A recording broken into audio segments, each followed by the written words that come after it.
High বন্ধুরা, সবাই কেমন আছো? আমার নতুন মিনি ব্লগে সবাইকে স্বাগতম। আজ 7ই আগস্ট, আর কিছুদিন পরে আমাকে বাড়ি চলে যেতে হবে। ভাবলেই খুব কষ্ট হচ্ছে। আসলে বিয়ে করার পরে বাড়ি যাওয়ার সময় আমার এতটা কষ্ট হয়নি, আজ যা কষ্ট হচ্ছে। তো কাল আমি শপিং করতে গিয়েছিলাম বাড়ি যাওয়ার জন্যই। বাড়ি চলে যাবো তো, যেখানে আমাদের বাড়ির কাছে রাধামণি থেকে আমি নাইটি কিনি প্রায়। মেদিনীপুরে ওখানে নাইটি আমার খুব একটা ভালো লাগে না, তো এখানে কিনি, তাই কালকে কিনতে গিয়েছিলাম। ভাবলাম তোমাদের সঙ্গে কিছু শেয়ার করি, তো কালকেই শেয়ার করব ভাবছিলাম, কিন্তু কালকে এত বৃষ্টি হচ্ছিল, তো বৃষ্টির কারণে আমি কিছু শেয়ার করতে পারিনি। ছেলেকে মায়ের কাছে রেখে আমি গিয়েছিলাম, আর আমার দিদির বাড়ি কাছেই, তাই দিদি গিয়েছিল, আর ওদিক থেকে আমার হাজব্যান্ড স্কুল করে নেমে একসঙ্গে কেনাকাটা করে 4টের দিকে বেরিয়ে গেছিলাম। তো ঘর ফিরতে ফিরতে অনেক রাত্রি হয়েছিল, ওই রাত্রি বলতে সন্ধে হয়ে গেছিলো 7টা মতো। আমি ওখানে গিয়ে কিছু কিনেছি, সেগুলো দেখাবো বলেই তোমাদেরকে আজকে বসছি। দেখো এই নাইটিটা কেমন লেগেছে, তো আমাকে পরলে কেমন লাগবে অবশ্যই বলবে। আর দাম নিয়েছিল 240 মতো, না 250। এরপরে নিয়েছিলাম আরেকটা নাইটি, লাল রং আমার খুব ফেভারিট কালার। আর হচ্ছে দেখো বর্ডারটা সবুজ কালার, লাল সবুজের কম্বিনেশনটা খুব ভালো লাগে, কুচি কুচি দেওয়া ছিল। তো এটা দেখে আমার এত ভালো লেগে গেছিলো, আমি নিয়ে নিয়েছিলাম। এটা নিয়েছিল 240 টাকা। এটাও কেমন লাগবে পরে আমাকে তোমরা অবশ্যই কমেন্ট করে জানাবে।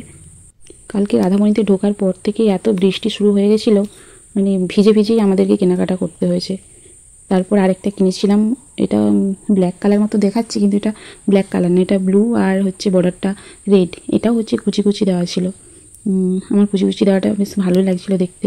তো আগের নাইটিটাও রেড কালারটা নিয়েছিল 240, আর এটাও নিয়েছিল 240 মতো, হ্যাঁ 240।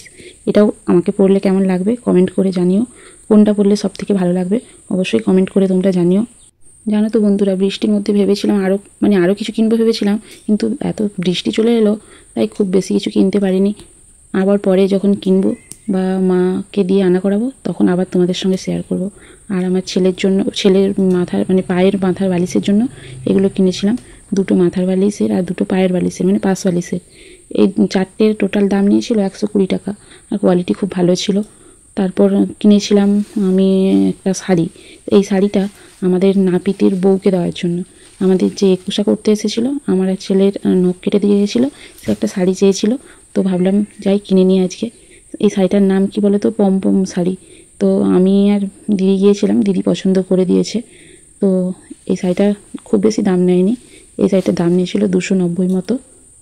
শপিং করতে গিয়ে ছেলেকে যেহেতু মায়ের কাছে দিয়ে গিয়েছিলাম, বারবার মনে হচ্ছিল ছেলে বুঝে এই কাঁদছে, কিন্তু মাকে যখন ফোন করি মা বলছে না, ছেলে কাঁদছে না, শুধু আমাকে নাকি খুঁজছিল, তাই একটু তাড়াহুড়ো করছিলাম। এই দেখো আমার ছেলের জন্য আমি একটা জিনিস কিনেছিলাম, জামাটা কিনেছিলাম।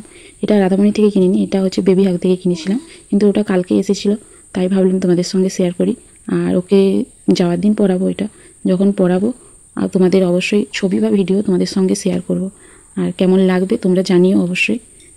আর ছেলেকে জামা পরাবো, জুতো পরাবো না, এটা তো আর বললে হয় না। জুতো বলতে কি, ও তো ছোটো অনেক, তাই এই জুতো স্টাইলের মোজা আর কি, মোজা ফুল দেওয়া বেশ ভালো লাগছে। ওর পাপা বলছিল এটা মেয়েদের, কিন্তু আমার দেখতে ভালো লাগছিলো। ও তো এখন ছোটো, আর তাই মেয়ে আর ছেলে কী আছে বলো তো তোমরা, তাই আমি ওটা কিনে নিয়েছি আর রিটার্ন করিনি।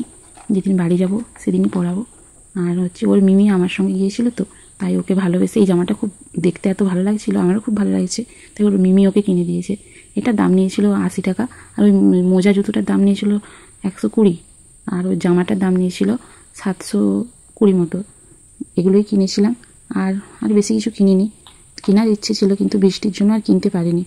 যাই হোক, আমার তো শপিং করতে খুব ভালো লাগে, আর তোমাদের শপিং করতে কেমন লাগে জানিও অবশ্যই। আর হ্যাঁ, আর কিনেছিলাম কিছু খাবার জিনিস, আর ওর জন্য একটা বেলুন কিনেছিলাম।